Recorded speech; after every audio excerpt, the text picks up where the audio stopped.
All right, everyone. Welcome today to another Blueprint for Peak Performance. I am Brandi Smith with Perfect 10 Physical Therapy and Performance Training. I'm also the founder of Perfect 10 PT Academy, online courses for parents, coaches, and athletes. For those of you that are new to me, I am a former collegiate gymnast on 2 national championship teams there. And in my journey as an athlete, struggled with fear, struggled with nutrition, had a lot of injuries, and got through all of those things and came back to achieve my biggest goal, which was to be on a collegiate gymnastics team, get a scholarship, and win a championship. Did that and went on to become a physical therapist, and I work with recreational all the way up to Olympic level athletes currently. Matter of fact, one is in Stuttgart right now, so I'm so proud of him. He's doing amazing. So I work with athletes all across, and I work with parents and coaches all across who work with all different levels of athletes. We use this as a free webinar, as a time for you guys to gather information, learn more, take away tools to help implement in your gym and with your own athletes if you're a parent. And also, it's a time whenever I don't have experts come in. So those of you that are new today, I have experts that come in periodically. Everything from like last week, we had Doc Allison Arnold, and we covered how to get over not enoughness. We've had nutritionist Carrie Bear and a couple of other people. We've talked about biomechanics. We've had Jerry George come in. We had recorded some things and did that special here. We cover anything performance-based. So everything from the mind to the body to the spirit, and how to get to be your optimal version of you. So today is an open Q&A. So I have nothing planned. So I am relying on you guys to hop in and ask whatever burning questions are going on. Everybody is well into states. There's a few levels that have already done states. Some of the other states have done states already, depending on where you are in the country and what level you're competing. And we have others doing state this week. And I believe a lot of Excel kids did sectionals already. So we're headed into states and regionals, and then Easterns and Westerns and nationals. So let's answer all your little fine tuning, like what are our biggest bang for your buck things you can do between now and states or regionals that will get you the next up on everything. So I'm opening up to you guys for questions. Anyone, just pop them into the chat, or you can unmute yourself. I will allow you guys to talk. I need to pin myself. There we go. Okay. So come on in. Who's got some questions? I see a couple regulars in here and some new people as well today. I'm glad to see all the new people. So tell me, what's on your thoughts, on your hearts? What's struggling you? What's hard right now?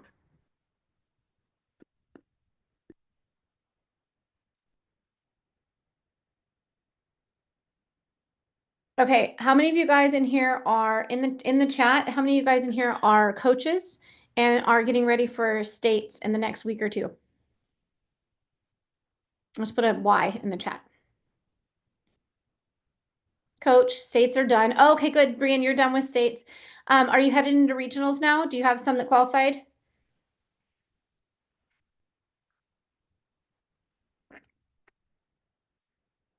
Just yeah, okay, yeah, we've got Excel Gold and Platinum regionals. Perfect. Anyone else? Just go ahead and pop in there like what you are, your coach, and what you have coming up in the next couple weeks, whether it's regionals or states. And then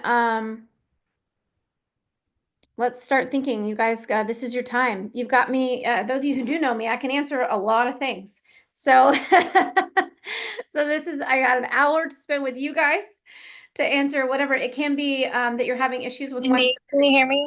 Raquel, come on in. Hi. Hi, Raquel. I know that you specialize in like mind blocks or like gymnasts who kind of aren't aware of their body or what's happening inside. So maybe you could kind of go down that path for a little bit so we can help any gymnasts that are kind of struggling internally with growth.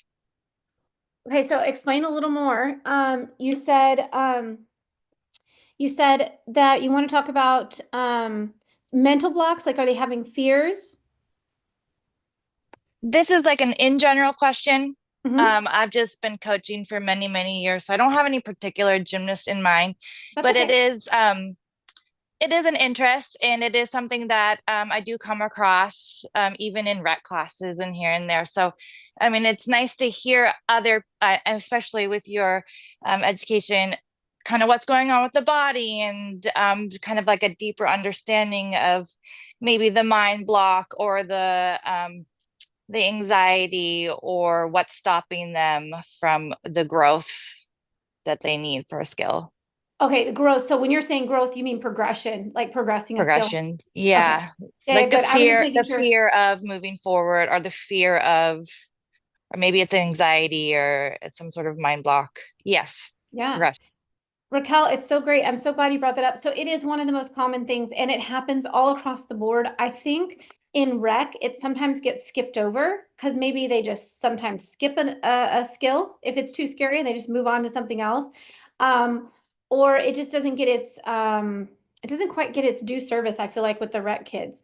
Whereas sometimes when in the competition level kid, all of a sudden we're forced to like look at why is this kid having a mental block? We can't compete this level, or they're not meeting whatever requirement. And so all of a sudden there seems to be more of effort put into getting past it, right? For those of you that just came in, if you accept panelists, I'm going to run through it one more time. You'll get access to the chat, which is where we are having conversations about what we're going to talk about. And you also we drop in some links and stuff to stuff that I share. You won't have to actually talk if you don't want to, but accepting helps. Okay, um, so fear and mental blocks, it is a multifaceted subject. And I think that at least when I was an athlete, so I struggled with a fear on a flick lay on balance beam. I was that athlete that had a beautiful flick lay, 0.25 deduction on the back leg on the layout, and that was it. And I hit it every time I went, but I barely went for it. And I was also that athlete that was allowed, because she had some fear on the flick, allowed to semi skip it because my flick lay was so much better. So my flick lay was better and it scared me less than my flick. So we kind of like did a few flicks for a period of time. And then they're like, let's just get past it. Your flick lay is better. Move on. And I would do a handstand flick and a flick step back. And I would do a flick lay. And that would be my warm up. I would not do flicks. And that lack of skill progression bit me in the butt later. Um, and and I battled with that for 3 years. I literally lost my scholarship my sophomore year in college because of my fear on flick lays. I was physically in much better shape than I ever was, even coming in freshman year after walking on and having an injury and etc. My sophomore year, I actually got cut from the team, and I came back after conquering the fear my sophomore year. I came back junior year to earn a scholarship and start on balance beam.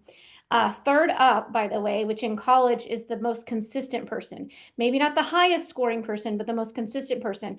And that was my spot that I ended up competing for 2 years. And and I earned a scholarship for it. So this went from this kid who was in high school who literally was like, it's flight day. And I'm in calculus class. My hands are sweating. My heart is racing. My feet are sweating. And I'm in, oh God, we've got flights today. And I managed to give myself double black eyes twice because I, as a high schooler, did not get proper sleep the night before a Saturday workout, not once, but twice in high school. So I fed the fear. Like I fed the fear with a lot of other things. So what I didn't know then that I do know now, okay, is that fear is multifaceted. And I will tell anyone who's talking, who's a parent of a kid with fear, or who's a coach who's a kid with fear, guess what? They want to do it. It's not a matter of desire. I really thought for a long time that it was like my desire just has to be greater than my fear. And that works some, right? That works some. But to get consistency, you have to realize that there's actually a lot of factors involved in fear. So one factor you want to look at is their self-talk, right? So Doc Alley talks a lot about this. If you guys aren't familiar with Doc Allison Arnold, she was part of my recovery. She's so funny. I still tell her, I'm like, I was 16 when I got your handout the first time. And she and I since have presented together at National Congress and like work together all the time now. And it's so funny. Neither one of us ever thought, but that the skill ladder progression that she has in there, banking, how many you're doing successful. So when there's a fear and the fear is just going, right? You need to stop thinking about making it perfect, because most athletes that have a fear, part of their fear lion, like I talk about the lion, and when there's a lion in the room, our alarm system's elevated. When our alarm system is elevated, I don't have access to my brain where I can make cognitive decisions. I lose memory, which is no good if I'm trying to do a skill that I have a memory of, right? I lose that factor. I lose my actual like logical brain when I go into what we might call like the reptilian brain, because we're in fear, right? And the thing is that fear is not all bad. I want to be really clear about that. Fear has a superpower. Anyone in the chat want to guess what the superpower is? I'll keep talking. We'll come back to it. So fear has a superpower. Drop in the chat what you think fear's superpower is. Okay. So back to fear being a multi-factor. I'll talk about the superpower in a second. But the alarm system, if it's elevated, I lose access to all these parts of my brain, right? So part of what might be contributing to this is the self-judgment that comes with being a perfectionist. And so you really want to take off the table what it looks like and how perfect it is, right? And just count going. So one of the things Doc Alley and I work with a lot of athletes do, I actually draw a piggy bank. I draw a little piggy bank. It's like, this is your back handspring piggy bank. This is your whatever the skill is, right? And they find a place in their gym locker. For me, it was like on my dormitory door as soon as I walked in from practice. And I tallied every time I went. This is important. Take off the perfectionist out of it, because that self-judgment record player is keeping the lion in the room.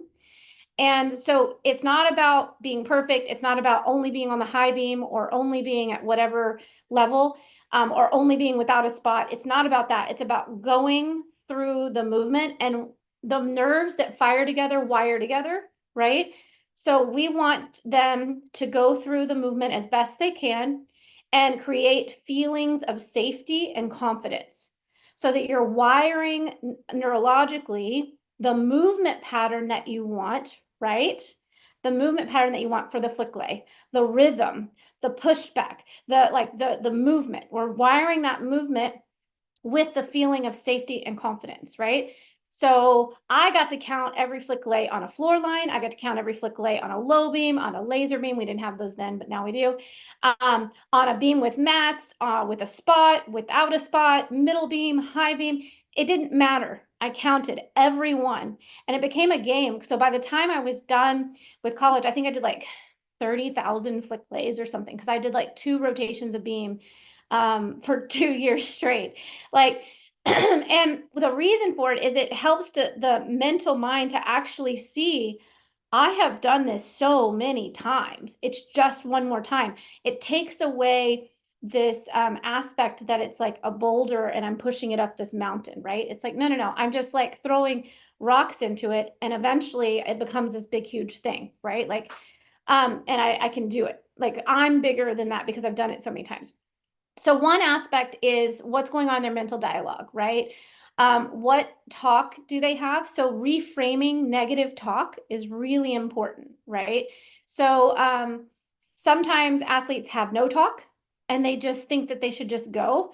And that doesn't work out well either, because the brain has these monkeys in our head. Everyone has them.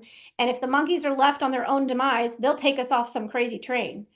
And so to get them honed in, we want to use cueing, right? So action words like, so for me, I had so, and you guys may have some gymnasts that do this, that disassociate.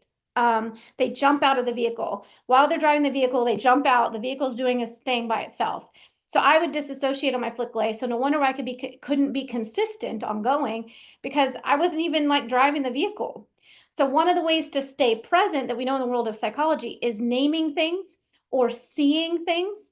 So my action words on my flick lay that actually finally worked, I tried all kinds of words, but what finally worked for me was actually what I was supposed to see, because it made me stay in the vehicle. I was like, so I stood at the end of the beam and I looked and I was like, hands, feet, beam, feet. You got this. This was great, right? Like, you got it. I feel like this And also really helps for like on the opposite end of a kid who's maybe like not afraid to do something, but completely 100% no fear and we'll just run and go. And that's also like, okay, we need to stop, focus, lock in. We need to think about what we're doing, so I feel like that also works for both sides of things. I'm so glad you brought that up, Raquel, because let me tell you. So every individual on this webinar, everyone listening, every athlete you have, they are all wired differently. Every single one of us a little different. Okay. Now there are certain ways that things present. So fear or an elevated alarm system. So if I have a lion in the room, I am not going to care about my shaping. I am not going to care about straight open shoulders and open hips. Matter of fact, I'm going to do the opposite. I'm going to protect things. So I'm going to have closed shoulders, closed hips. I'm going to lose coordination and control. Okay. And so the thing with an elevated alarm system, okay. So fear is just part of an elevated alarm system. Fear is one of the factors that plays, it's a symptom. So like pain is information given to me from my brain to get me to pay attention. Fear is information given from my brain to get me to pay attention. You guys listen to that. Fear is information from my brain telling me to pay attention. So there's something off. I need to figure out what it is. Anxiety is just information from my brain telling me to pay attention, to do something, right? Maybe I need to do something different. So fear and an elevated alarm system can look two different sides of a coin. It can look like low motivation, deer in headlights. It can look like blanked out or disassociated. It also, on the other side of the coin, can look like hyperactive, go, go, go, go, go. They land, they get up, and they go again, right? They do no thinking like you just talked about, Raquel. They are in a heightened state of alarm system if they cannot center themselves and go. Go ahead, Raquel. What were you going to say? I was just going to say, I find that in my rec classes, I do have both of those type of personalities in kids. And it's It's often sometimes a challenge when you have eight, like eight, and they're both on half of them are one way and half from another. So navigating through that, I feel like this is very helpful because like these key points can help with both. Yeah. And also this is also part of, so here's the thing is if you guys have not heard the word neurodivergent, it is kind of all over the board now. And it is so common. I venture to say on some level, so there's a spectrum, people are very aware of autism and ADHD and these higher like so other levels of the spectrum, but there's also learning disabilities and also dysregulation. Okay. And so in general, I mean, I venture to say if you go into a gym with 10 kids in a class, you've got about 6 to 7 that are on the spectrum of some sort of neurodivergent, right? And what's happening with neurodivergence is their alarm system's already heightened by all the information coming in at them. So helping them regulate the alarm system helps your neurodivergent athletes. It helps your hyperactive athlete. And it's going to also help your low motivation. Why is this kid even here athlete? Because likely they have an overwhelmed alarm system that's heightened. So I love it. So yes, this is something that you can use with all of them, right? And what I love to do, especially at the rec level, is teach these kids like they see Simone Biles or they see Suni Lee or they see some big gymnast, like they see, Colt Walker or they see Fred and they're like, oh, they can do all these crazy things. I should be able to do that. And what they don't realize is that it takes, yeah, I've got one coach that just said 80% are neurodivergent nowadays. This is very true. There's a lot behind it. I've got a whole Born to Move program coming out talking about how to help infants all the way up to preschool become more regulated so that this can kind of help later down the road. But we have a whole slew that we need to help them learn because when they're in a heightened alarm system state, they can't learn. They can't follow more than one task at a time, some maybe two if you're lucky. And on top of that, they're having trouble focusing, they're having trouble staying motivated, and or they're just on the other end of that and they're just going, and they're throwing themselves through things without very much coordination to their brain to body connection and without very much control. Um, And they're just keeping their alarm system stimulated is what they're doing. They're trying to stimulate themselves with their gymnastics class, which is good in a way, but we need to give them some tools. So what I love to do with the rec kids, and I love to talk about rec because guess what, guys, all this stuff we're gonna say rec, it just goes to another level with the competition kids. So everyone here has rec at their gym, so let's talk about it. And if you have a comp kid, it goes to the same thing. But what I love to do is that when we're doing gymnastics, when we first start to teach them things, as you're teaching progressions, like just drills, just give them something to say. Like, first of all, ask them, and when I say give them, like they get to pick. Okay, we want to give some autonomy here, which will also help your coaching, by the way. These neurodivergent kids, majority of them do not want to be told. And we know as a whole, as a human, we don't like to be told things. We learn better when we have a choice. So what we want to do is first of all, find out what their brain thinks is supposed to happen. It's like you might say handstand shape, but in their mind, they're thinking that it's like this, like it's really rounded like a hollow. And so if they have a visual in their brain that is different than what you want, ideal, right? Then how do I say it? Shear that up. You have to clean that up. That has to be cleaned up first. So one thing is Like you need just to, laying them on the floor, right? For example, yeah, if like I you have a need bunch to of, teach them like what yeah, is straight body. Like one is you yeah. want to also give them an image. So you have a couple different ways people learn. There's auditory, there's visual, there's kinesthetic. And then there's also like written in the written word, like they actually need to draw it out themselves. So first thing I'd like to see is do they have a visual of what it is, right? So maybe you just have them draw a stick figure of what the shape's supposed to look like, right? Or what does a bridge look like, right, in their head. You also can take strings, like just cut everybody a string, and on the blue floor with a red string, you say, okay, show me the shape for a handstand, and then they have to show you a handstand. Show me a shape for a bridge, and see how they line them out. Um, you also can have them draw it, right? But you want to, and or another visual way would be to have a picture of it or have an athlete that actually can do it in front of them. Like we used to do a lot of demos, right? So they can, one, you know that they have at least a visual idea of what it is. Now that visual idea is not going to work for everyone because you have some of the kinesthetic learners. Now, while you're doing visual, you're also giving auditory cues. Now, what we know on auditory cues is that telling someone to tighten or squeeze something doesn't happen. It actually creates more of a lion and a lot more disconnection. So it's more about, showing them connections. Like I want them to imagine or give them imagery. Like I want you to imagine that you've got a beam of light from from the palm of your hand. It's going to go all the way up through your toes and shoot and create laser beams into my ceiling, right? Or reach really high to the ceiling to, what's your favorite food? I Grab like it with to your tell the toes. kids to imagine they're a puppet, like on a string. Yeah. Yeah. So some kind of imagery, and not every imagery is going to work for every single athlete, right?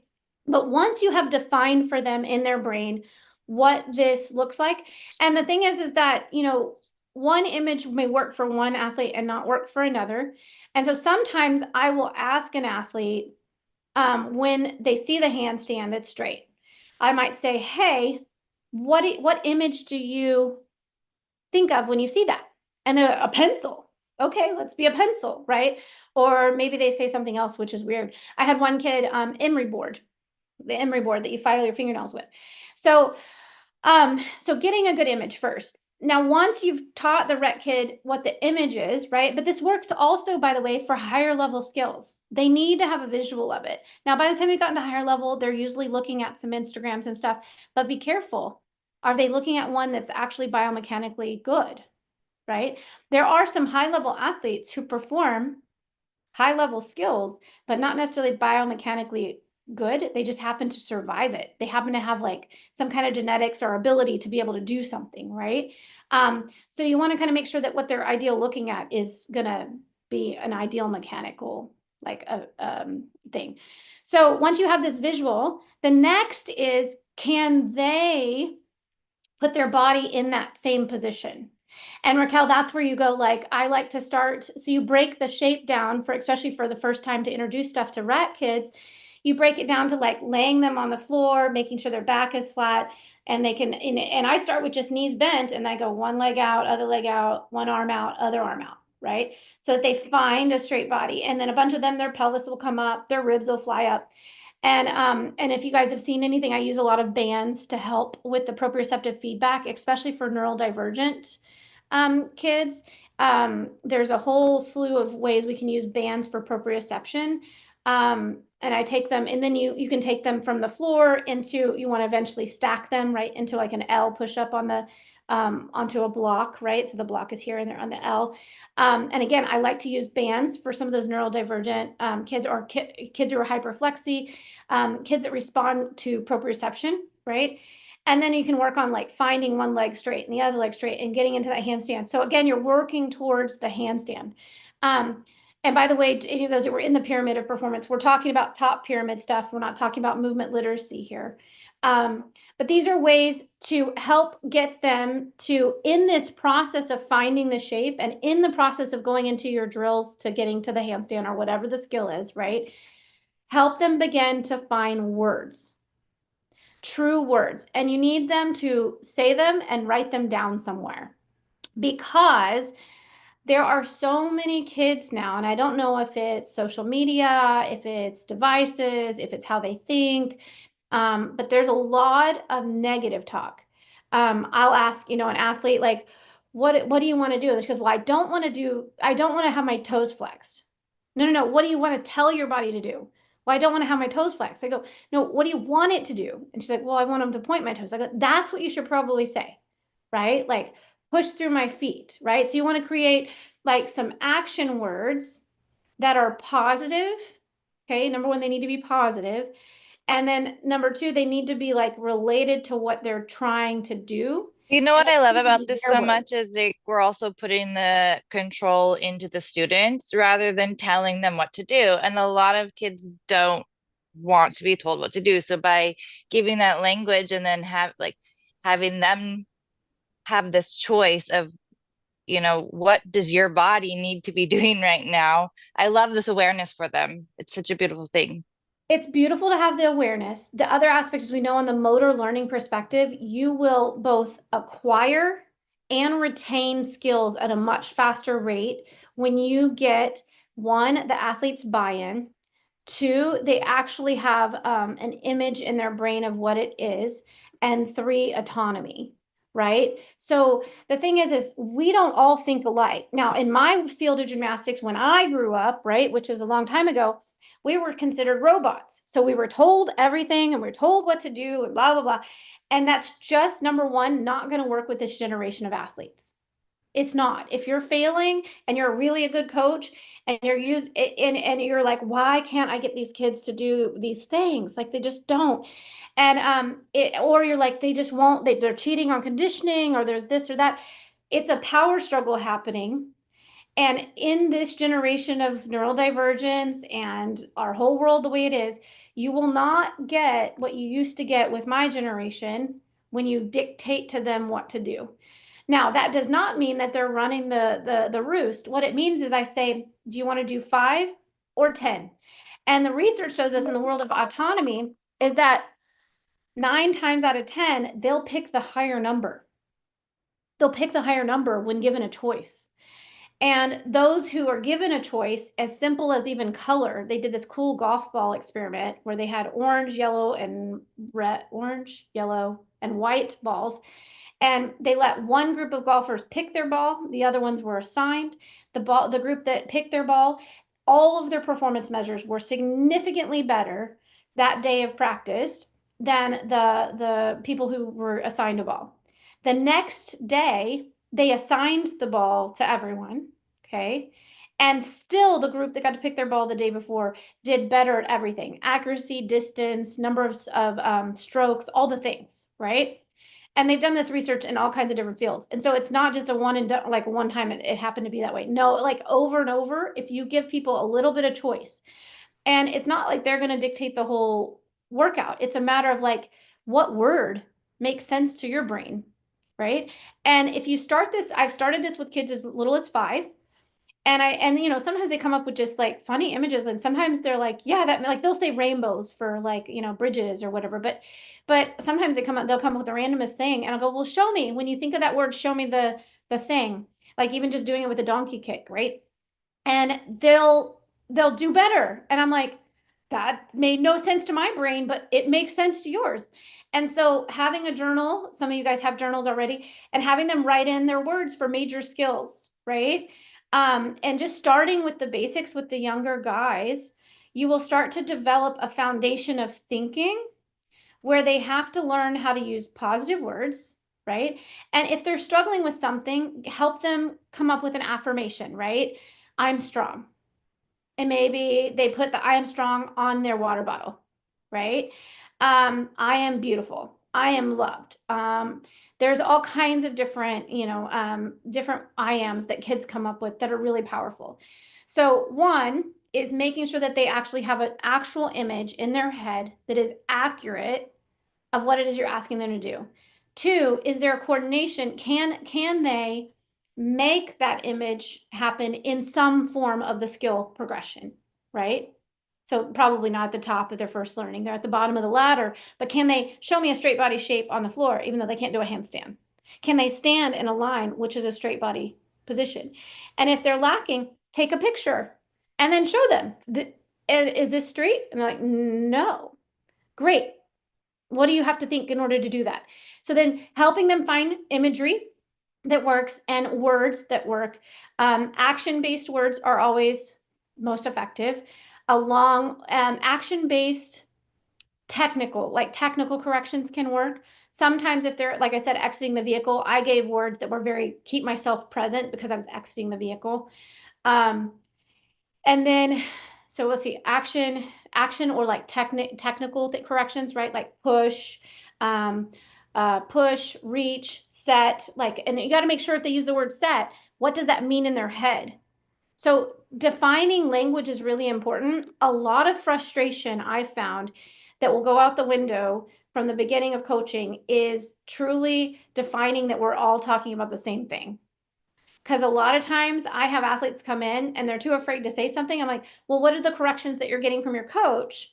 So I can figure out what we need to do on our side of things. Like, what is it that your coach wants and you're wanting, right? And sometimes what the athlete wants and the coach wants aren't the same, which is interesting. And then sometimes she's like, they're saying this. And I'm like, well, what does that mean? She goes, I have no idea. And I go, have you ever asked? She's like, no way. And I'm like, well, you would have like, if they're telling you something constantly and they think you're understanding it, but you're not, and you don't say something, then how are they supposed to change what they're saying to you? So making sure that, because we have to realize that we just don't all think the same. We never will. And we also have to realize there's some generational gaps happening now. If you're in your 40s, 50s, or 60s, or even 30s, even some of the 20s, and you're coaching the 7 and 10-year-olds, their minds are working differently than what our late 20s and up people, how they think. Well, mostly 30s and up, how they think, right? There is just a huge generational gap happening partially because of this neurodivergence and how we're wired is kind of changing. So making sure we're all on the same topic with that. So back to fear, having a superpower. I had one person pipe in, he said, fear gives you concentration to beware, detail focused on what's in your bag. I'm not sure what what's in your bag means, but oh, like what all is going on, I think. But correct. So fear's superpower is alertness. It makes us alert, right? So if you think about you're in a dark alleyway, you're by yourself, it's late at night, you become hyper vigilant. You become alert. You're alert at every sound. You're alert of like your surroundings. You're alert that, oh, there's someone over there, so that you can make a smart decision. So what's fear's number one job? To protect us, right? So if someone is in fear, I have to ask, what are they being protected from? So my first question is, do they have the strength and the range of motion to do the thing? So for instance, if I said, hey, you know what, I'm going to go and just do a biles on the floor, I would have fear. And it would be a very healthy fear because it's like, have I done the progressions lately? Am I currently strong enough? Do I currently have the flexibility and range of motion needed? Have I done my skill ladder progression properly, right? Those are all really good questions. Same thing for like if I come to present or do something. Am I prepared? Have I done my homework? Do I have enough? Have I studied enough that I can answer the questions, right? Like fear is healthy in that way, right? But fear also is also telling me, is the information I have coming in, this is where it becomes multifactorial, guys, is the information coming in or being processed in my brain or going out through the actions of my body accurate? So sometimes fear, matter of fact, I have found that there's almost always a component, I found it's multifactorial. There's almost always a component of self-talk. There's a component of having, maybe not always, but sometimes there's a component of having a previous experience that was bad. And my brain saved a data file that said, bad experience, danger, Will Robinson, danger, right? Now I just aged myself. By the way, I watched the reruns of that. But but like danger, right? There's something going on because there was a bad experience. So bad experience, or the information that's coming in tells me either I lose information in the middle of something. So information's getting lost, or when the information's getting put into my brain, it's not getting processed properly. Or in the process of trying to get it out, there's something happening. Okay. So what that might be is information comes in through my eyes, my ears, information comes in from my proprioceptors and from my kinesthetic awareness. Okay. Information also comes in to my brain from those senses. It goes to my brain and it goes where I have all these little maps of me. Okay. So the maps of me should be developed from infanthood and should be pretty much well developed by 7. Really solidly, like they should be mostly developed by 5, but completely kind of solidified by 7. Okay. If my map of me has missing pieces or fuzzy pieces, if my understanding of how my body moves in space has a missing piece, and that's happening in the brain, okay, that's the processing part, then the output will be different. Are you guys following? Everybody put a Y in the chat so I know that you're following. This is like deep. That's what, when I said bag, I refer to as my bag of tricks. Like it's like basically your self-talk. Okay, I've done this conditioning, I've done these drills, I've done these progressions, I have all these other skills to back up what I'm going about to do, right? So it's kind of the self-talk and pulling out all those experiences you've had type of thing. Yeah. And we want to have as many positive experiences as possible. Yeah. So we will remind me, Michael, to come back to the positive experiences and banking those for a second. I want to keep down this track. So the next piece to this of what could also be happening, though, is my input from my proprioceptors could also be messed up, either because I haven't spent a lot of time with deep pressure. So we have a lot of neurodivergent athletes, and well, we'll talk about the flexi athlete in a second, but the neurodivergent athletes, we have a lot of them that maybe didn't spend a lot of time with deep pressure, like doing the work of an infant, pushing up and looking around, crawling, right? This deep pressure work. And if they didn't get a lot of input growing up with deep pressure stuff, then I might not have a wiring map in my brain for how to deal with the pressure that's being put in my body when I try to do gymnastics. Sometimes this looks like a kid that collapses. You guys, Raquel, have you ever had that? Like the kids that they go to do something, they just like kind of crumble to the ground. I call them collapso crushos. That's what my mentor calls it. I haven't had that. I mean, I've seen fear, but I don't think I've seen a collapse. Yeah, so there are some athletes though that have low tone in their body. They just have lower tone and they're more prone to bent arms. So when I say collapso, sometimes they actually crumble to the ground, but sometimes they just do everything. I understand what you mean. In a skill or something. Yeah, Yes. like in a skill, they just kind of do, they do things real bent. Like their elbows will be bent, their knees and their hips will be bent. Like they kind of collapso. They're not like long. Yes, I do. I have seen that. Yeah, every gym has them. They're everywhere. Yes. It can be part of the neurodivergence thing, but they might have not spent a lot of time with deep pressure. And so when they get information that's deep pressure, like a handstand or a back handspring, they are even pushing up onto a bar, their brain doesn't know what to do with the deep pressure information. So I part of, specifically had a gymnast like that last night, actually.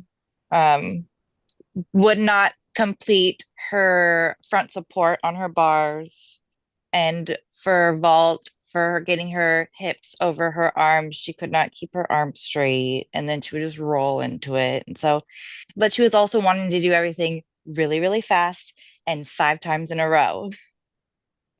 see, that's really great information, Raquel. Okay, how many of you guys in the gym have some athlete like that? Put me too, or something like that in the chat. I just want to see, because I think it's really common where they just roll over on that handstand flat back, right? When they're little. So there's a couple things that could be happening. So the other piece to this is I want to spend a little more time back to the visual and the ears, right? So we have a lot of vestibular input that needs to happen. My ears have this tiny little organ in them that like tells me everything where I am in space.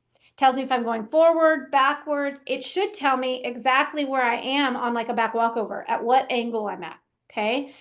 But you'll see, and some of you guys maybe pay attention when you have athletes, you'll see that an athlete will have a really smooth movement and then there'll be kind of like a hiccup. It might be that they slightly close their shoulders or they slightly close their hips or they crush in a little bit, like they bend their elbows or they bend their knees. And when I see that, so that athlete that's coming into that handstand flat back, they're coming in, and as they're coming in, I'm seeing like they're just coming in and like kind of collapsing in. There might be a spot where their head is, so their feet are leaving the board and they're coming onto the table, and there's this part where their head has to rotate down and they kind of collapse in. I will ask them, sometimes they are unaware of it, but I'll ask them, do you know where you are the whole time? And they're like, oh, yeah, yeah. I go, next time you go, can you just see if you lose where you are? And some who have awareness will. Now, some even further on the neurodivergence spectrum will have no awareness of this, okay? And what it can be is that their ears, there's a lot of factors that could affect the vestibular system. It is a living organism, just like we all are. It could be that they've had a lot of ear infections or sinus infections growing up. Could be that they never spent a lot of time crawling. Could be that they laid on their back a lot when they were a baby and they didn't get a lot of time doing this forward motion stuff, or going backwards, like lifting their head up either, because if you're laying on your back, you're just laying back. So there's a whole slew of reasons why people's vestibular systems are lacking information and need training. So there's actually it's really cool. There's a whole bunch of research. I don't want to go too far down it because it's a whole nother like a whole nother huge rabbit hole.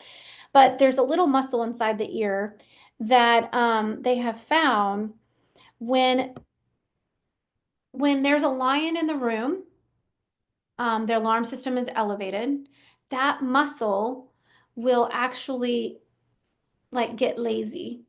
Like, I'm just going to use this term, get lazy. It'll get turned off kind of. What's And the muscle called? Just so I can write it down. oh, my brain. Oh, I knew we were going to ask.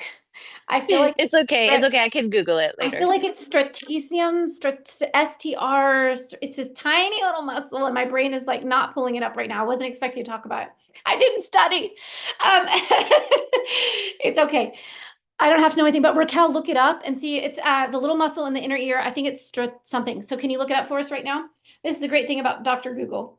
So anyways, but they did these research and they found that this muscle kind of gets lazy or turned off when there's a lion in the room. The alarm system's elevated, right? And what they found though is when this muscle gets turned off, what you hear is only high pitched things like and low pitched things. So like high pitched things like screaming and low pitched things like dogs barking and stuff. And so these are ranges that are danger ranges of sound. And then in here is like our safe sound where your mom is talking to you at night saying you're okay, or like peaceful music that makes us feel calm. These are calm and centering sounds. And so what's interesting is that this can be part of what keeps your alarm system elevated. And there's a whole research and a whole slew. I've got one of my colleagues, maybe we'll have her come in and talk. They do all these really cool sound therapies in order to activate that muscle. Raquel, did you find the muscle name? I did. It's called the strapitus muscle. Strapitus. Thank you. Yes. I was close enough for having not looked at it in a while. It can become dysregulated under chronic stress and anxiety. Yes. Yes, that's what you were just that's it. saying, I but just have that's a what Google question. said too. Thank you. Yeah, good. Thank you, Google. That is exactly correct. And the question I have is, how many of you guys have chronic stress and anxiety, and how many of your athletes are? So it's so interesting. So what's interesting though is it keeps them in a loop, a little bit of a spiral of loop. So there's a couple pieces to this. There's some sound wave stuff that's been researched, and also like the bone conduction. I've been playing around with Yuka, and I actually both have, and then I've been doing it with several of my hyperflexy athletes. But you have to be careful. Like you really, so I don't want to give you guys diagnosis stuff and how much to do it. I will say you have to regulate. You need to test something to make sure they're strong. You start off with like literally 10, like my flexi athlete, we start off with 10 seconds of bone conduction stimulation, and we got her up to 30 seconds. And after 30 seconds, everything got weaker and she got dysregulated. So there's all these different ways we can like kind of try to stimulate some of the inner ear stuff. But the bone conduction stuff, you need to do small bouts. And she actually kind of messed up, and she was just decided to listen to her bone conduction headphones for like a whole afternoon, listening to just music because she thought it wasn't a big deal. And it actually ended up dysregulating her. And so then we backed her back down, and now she's back up. She can listen like 10 to 20 minutes of music on it.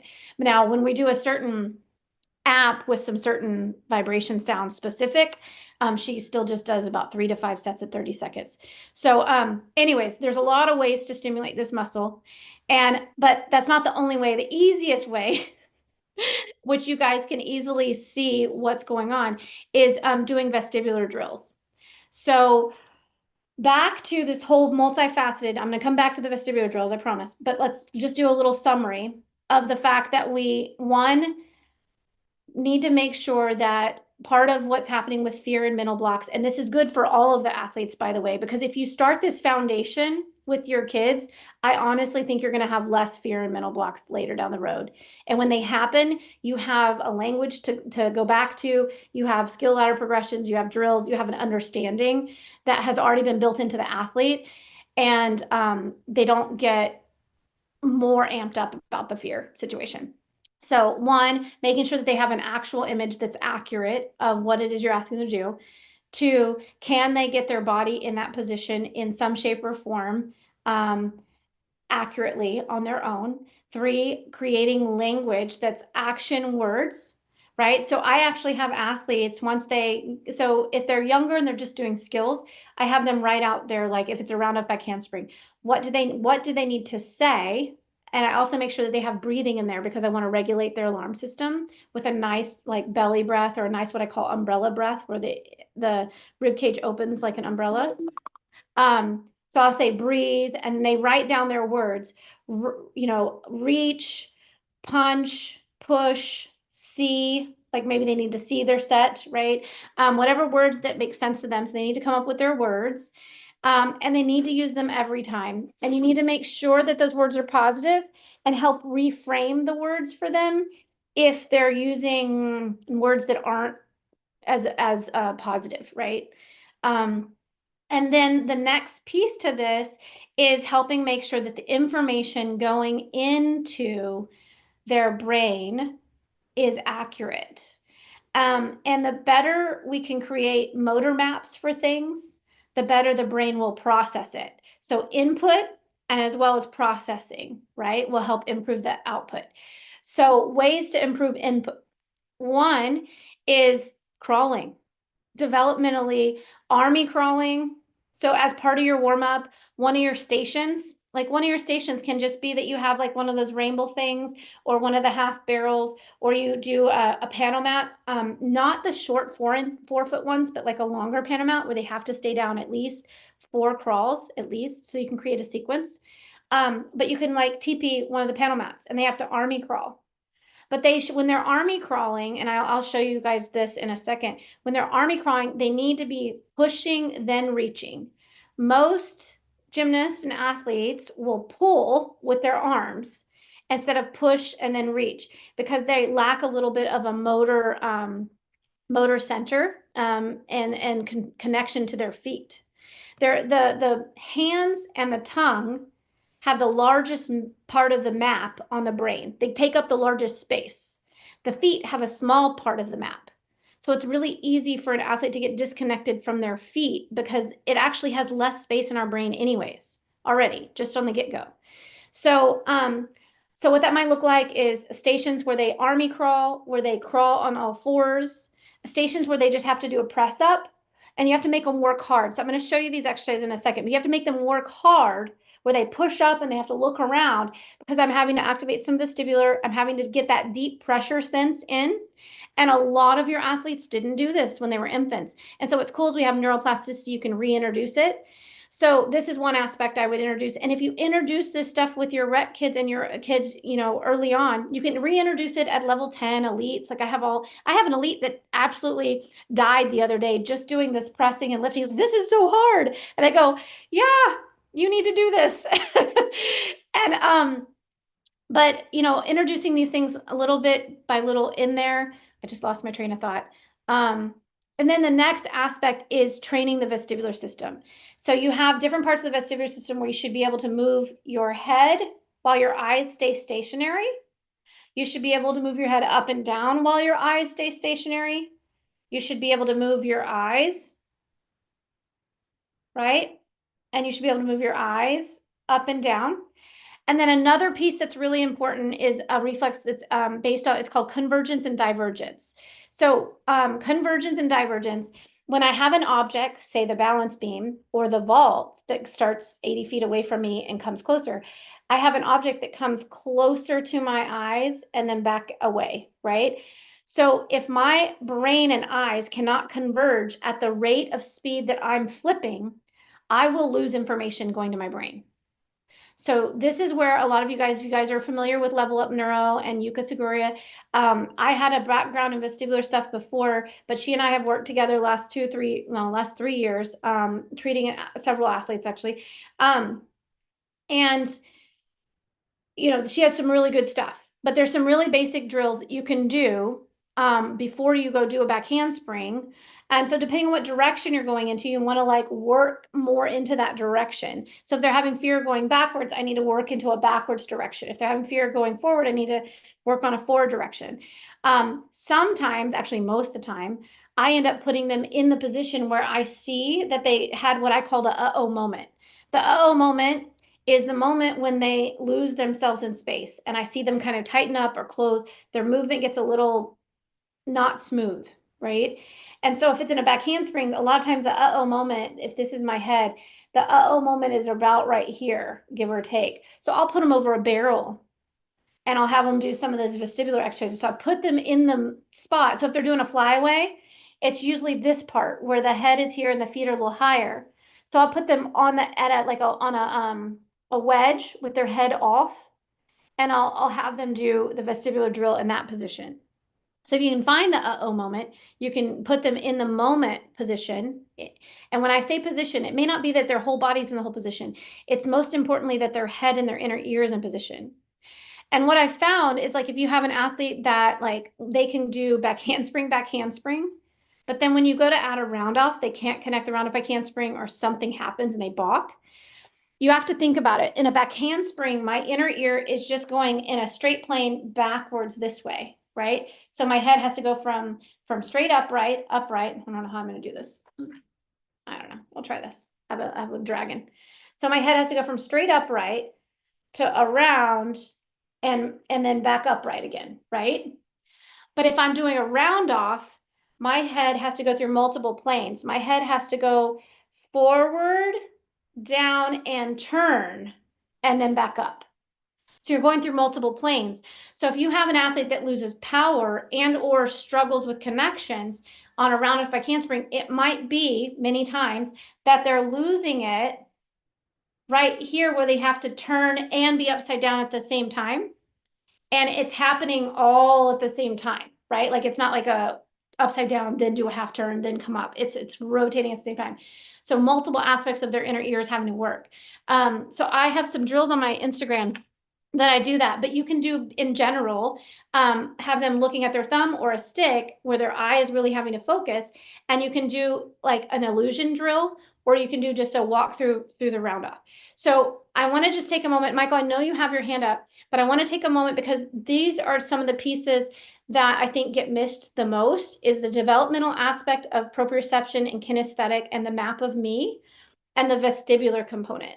So what I think we need to really realize on a fear perspective is that if the athlete could do it, they would. They want to. This is a primitive and primal response, and the fear response is telling them something. So I always love to ask the athlete, what is your fear telling you?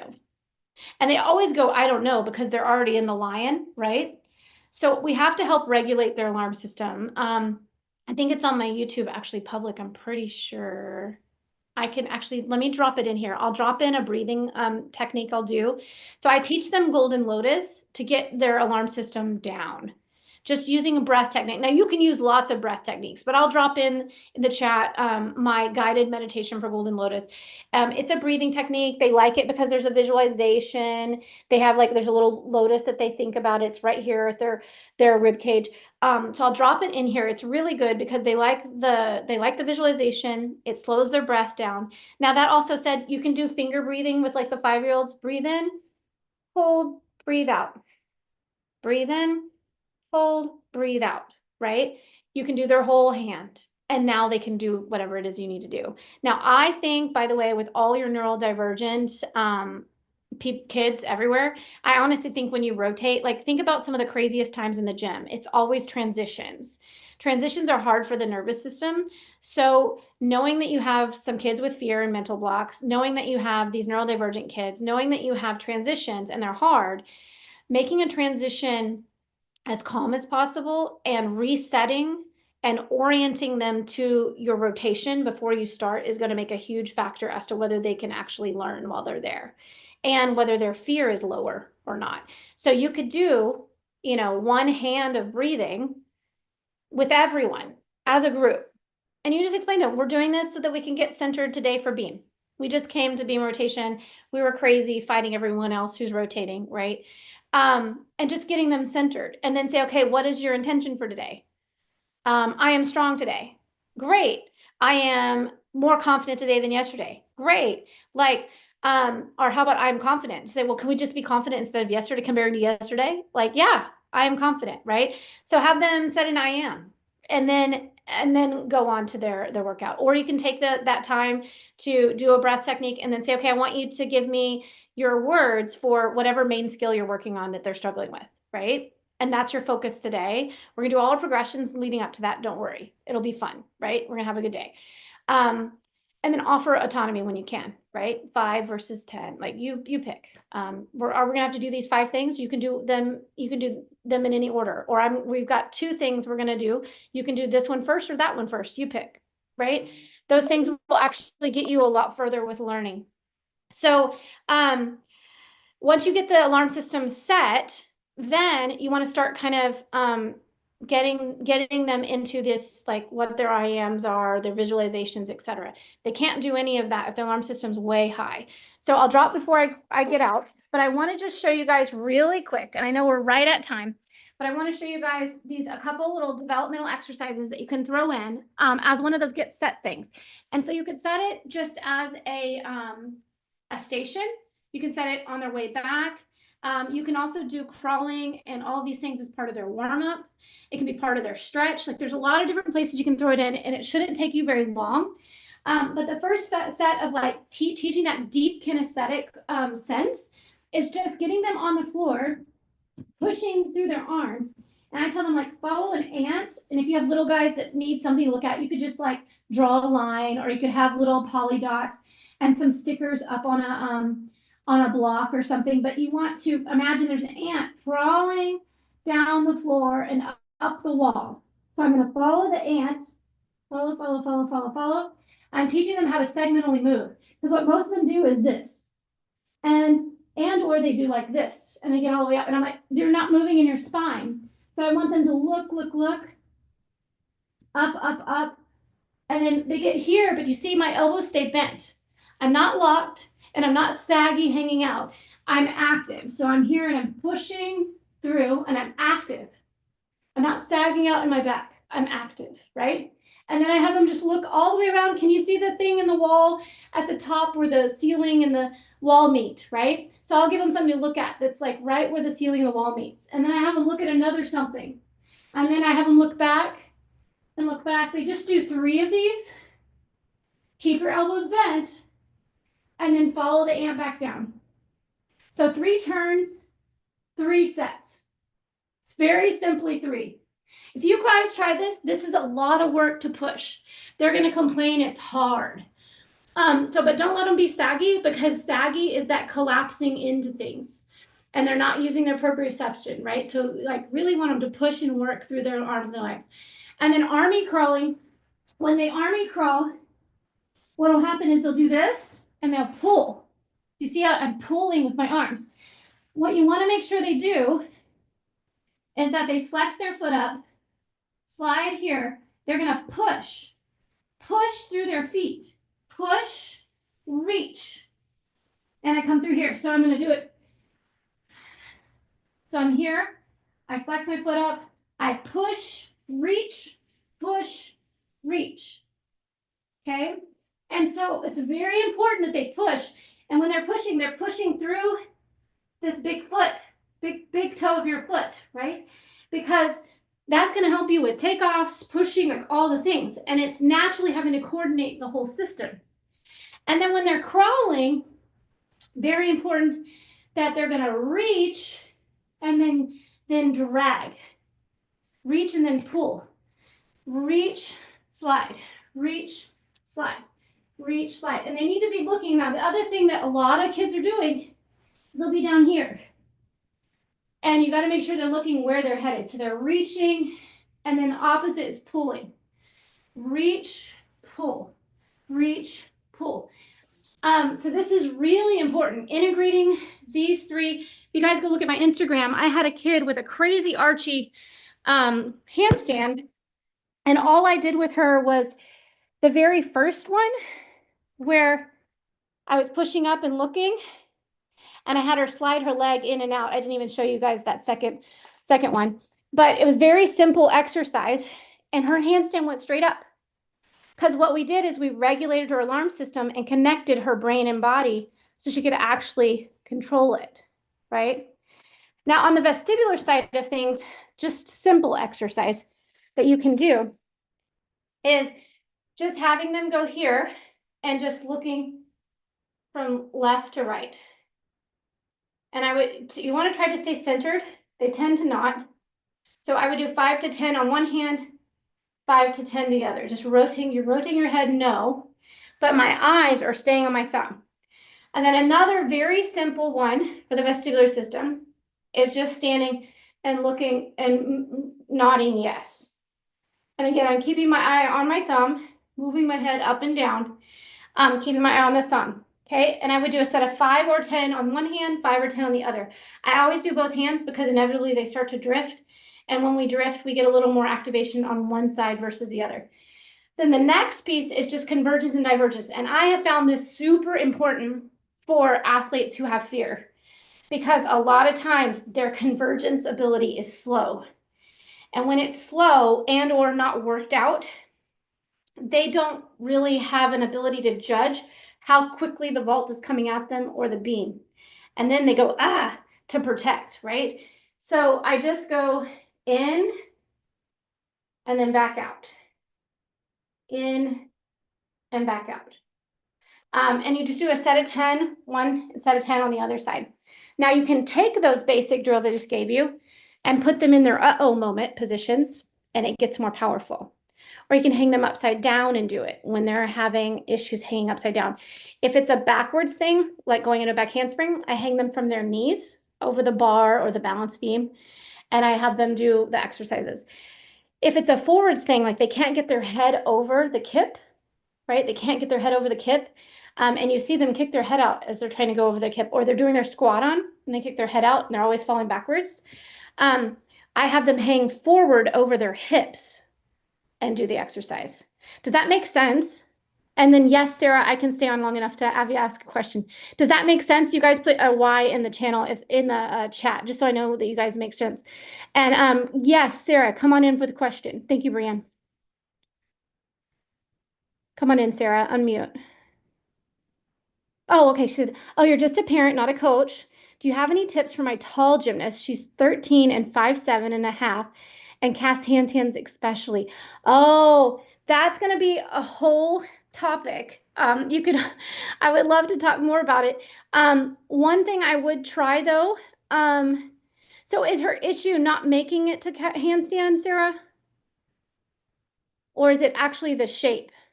How is her shape? Is she connected? Like her rib cage and pelvis is straight? It's both. Okay. Okay, so one aspect I would try, just to see if you get a quick something. This is something I work with virtually, by the way, Sarah. I do all kinds of virtual online stuff with athletes for stuff just like this. And sometimes we can do it in 3 sessions. Sometimes we can do it in 1 session, sometimes 3. Sometimes they find other things they want to work on. But so I definitely could help her a little bit more. But just one thing to try would be hanging upside down over the bar and getting her doing this up and down with the head while she looks at her thumb. You can use a pen, so it's even more, like I have these, it's even more, how do I say this? More activating to the brain when you have to focus on letters. So I have these little sticks with letters, but you can use like a pencil or a Sharpie, but have her hang upside, like forward on her hips, and then have her do the up and down. And you can do the side to side, as well as the front and back like that, the forward and back. I would think the up and down is going to be the bigger one for her, but you can just like you test, retest. It's like do the handstand, do the exercise, then try the cast handstand again, see if it gets better. The other thing that I would use for her, if there's also I would try the, yeah, so just with the stuff I gave today, I would try on the floor, the pressing and the army crawling. Those 3 things, that's what I would try. Give it a try and let us know how that works. Sarah, I don't know if you got my information, but you can always find my information on the internet. Even my phone number is there. It's all there on my Perfect10PT website.com. But give that a try, because I think that there's a couple of issues. One is coordinating her brain with her body. And yes, she has a 5'7" body to coordinate, but that's okay. She should be able to figure that out. Yeah, yeah, Google me now. Go to perfect10pt.com. It'll pop up, and at the bottom, you'll see my number and everything is there. Yeah, and we can connect. Actually, Sarah, I can also probably give you a call this week if you wanted. Just let me know. Yeah, so that's what I would start with for you, Sarah, just to see. Raquel, come on in. We're gonna have to wrap up soon because I do have a client knocking on the door soon. Come on in, Raquel. Okay, thank you. So just really quickly, just wanted confirmation. You were talking about the crawling exercise, like dragging the knee up, and I just wanted to make sure I had a gymnast in mind. So I just want to make sure when she does like her back handsprings or her handstands, she's always dropping in that the lower back. I feel like she's going to knock her wind out. And so is that area where we're trying to engage with the crawling and lifting? Say it again. She's dropping. So she's dropping, like she's hinging at her low back. Mm-hmm. Yeah. So what I would do with her is actually for the vestibular side of things, I would lay her over a barrel, and I would get her over the barrel, and I would have her do following the stick, in particularly up, because she's having to jump backwards. The head is having to go in this position, right? Backwards. So I'd lay her over the barrel and do that. There are some drills. Go to my Instagram. I think it was Barbie comes to physical therapy or something. And there's another one that's like talking about fear. And you'll see, and there's another one that has a back handspring. We were cleaning up her form, but you'll see me over the barrel, and I bounce them on the barrel to stimulate their inner ear as well. That's a different part of the stimulation. But check out that Instagram and going backwards over the barrel. So doing like laying them on the barrel and just following this. I would start with that. And then I also like to do, when they have this issue where they're kind of collapsing, is I rock them back on the barrel and they have their arms over their head. And when they hit the ground, I want them to push away.